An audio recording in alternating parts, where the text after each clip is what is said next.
Welcome to chilli heaven. இன்றைக்கி நான் செய்ய போகிறது சிக்கன் கட்லெட். இதுக்கு முதல்ல சிக்கன் போன்லெஸ் 1/2 கிலோ உப்பு போட்டு, மல்லிப்பொடி 1/2 டேபிள் ஸ்பூன், மிளகாப்பொடி 3/4 டேபிள் ஸ்பூன், மஞ்சப்பொடி 1/4 டேபிள் ஸ்பூன், மிளகு பொடி 1/4 டேபிள் ஸ்பூன், இஞ்சி பூண்டு பேஸ்ட் 1/2 டேபிள் ஸ்பூன். எல்லாத்தையும் மிக்ஸ் பண்ணி சிக்கனை 3 விசில் வேக வச்சு ஸ்டவ் ஆஃப் பண்ணிக்கோங்க. 3/4 கிலோ உருளைக்கிழங்க வேக வச்சு ஆற வச்சுக்கோங்க. பெரிய வெங்காயம் 3 அரிஞ்சது, பூண்டு 10 பல், தக்காளி 1 சின்னது, பச்சை மிளகா 4, மல்லித்தழை எடுத்து வச்சுக்கோங்க.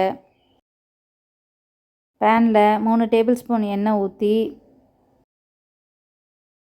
அரிஞ்ச வெங்காயத்தை உப்பு போட்டு சாட்டே பண்ணிக்கோங்க.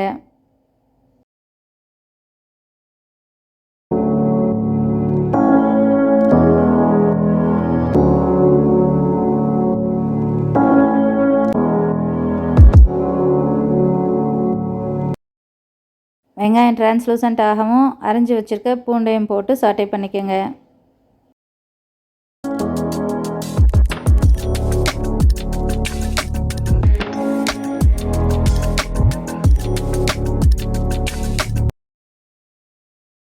வதங்கவும் அரிஞ்சு வச்சுருக்க தக்காளி, பச்சை மிளகா, மல்லித்தழை போட்டுக்கோங்க.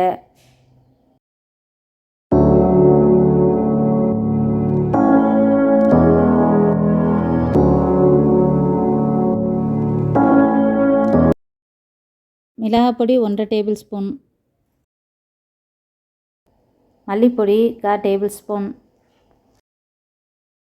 மிளகு பொடி 1/4 டீஸ்பூன் போட்டு வதக்கி வேக வச்சுருக்க சிக்கனை தண்ணி இல்லாமல் போட்டுக்கோங்க.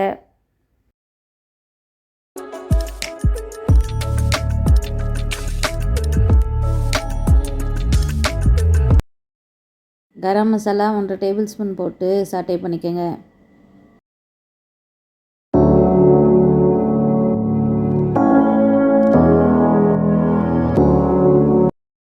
சிக்கன் ட்ரை ஆகவும் ஸ்டவ் ஆஃப் பண்ணி ஆற வச்சுக்கோங்க. வெந்த உருளைக்கிழங்க தோலை உரிச்சிட்டு நல்லா மசிச்சு ரெடி பண்ணி வச்சுருக்க சிக்கனையும் போட்டு மிக்ஸ் பண்ணிக்கோங்க. 3 முட்டையை மிளகு பொடி போட்டு நல்லா அடித்து கார்ன்ஃப்ளவரும் பிரெட் க்ரம்ஸும் போட்டு மிக்ஸ் பண்ணிக்கோங்க. உருளைக்கிழங்கு கலவையை வட்டமாக தட்டி தோசை தவாவில் எண்ணெய் ஊற்றி தட்டி வச்சுருக்க கட்லெட்டை முட்டையில் டிப் பண்ணி கார்ன்ஃப்ளவரில் டஸ்ட் பண்ணி தோசை தவாவில் போட்டு வேகவும் திருப்பி போட்டு கோல்டன் ப்ரௌன் ஆகவும் எடுத்துக்கோங்க.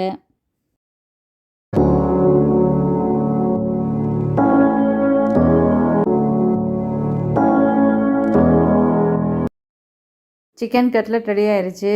இதை ஸ்டார்டராகவும் நோம்பு கஞ்சியோடு வச்சு சாப்பிட்டா ரொம்ப நல்லாயிருக்கும்.